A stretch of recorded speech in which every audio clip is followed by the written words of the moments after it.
В это воскресенье весь мир отмечает День памяти жертв ВИЧ-СПИДа. Траурное мероприятие под названием «Незабытые» состоялось в Киеве. Благотворительные организации людей, которые живут с ВИЧ-СПИДом, «Стоп Лайф» и «Антиспид» установили в Киеве металлическую инсталляцию и запустили флешмоб. Подробнее в нашем сюжете. 19-летняя Яна ВИЧ-инфицирована с рождения. Об этом она узнала в 10 лет. Сегодня девушка пришла на акцию, чтобы заявить о том, что ВИЧ не приговор. И мы должны максимально и говорить каждому человеку, что если тебя нашли ВИЧ, ты можешь лечиться, лучше сдай тест, получи препараты и живи обычной жизнью. Это лучший совет, который можно вообще пожелать человеку.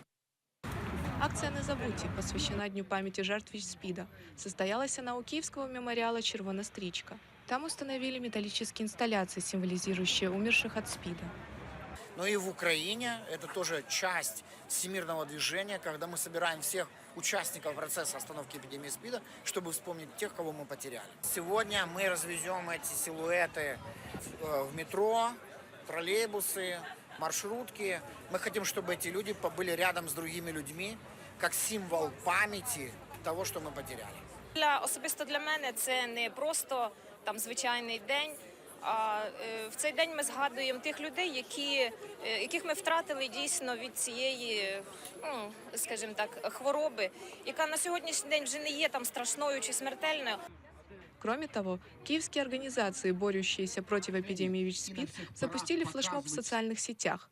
В нем могут принять участие все желающие. Все, что необходимо сделать под своей историей о ВИЧ-инфицированном, поставить хэштег «Не забудьте» и AIDS Memorial Day 2017.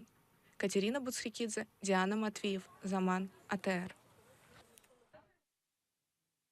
По данным Министерства здравоохранения, по состоянию на 1 апреля 2017 года в Украине зарегистрировано более 300 тысяч ВИЧ-инфицированных. Организаторы акции говорят, что еще больше украинцев не знают о том, что они инфицированы. Поэтому организаторы призывают регулярно проходить скрининговые тесты на ВИЧ во время плановых медосмотров.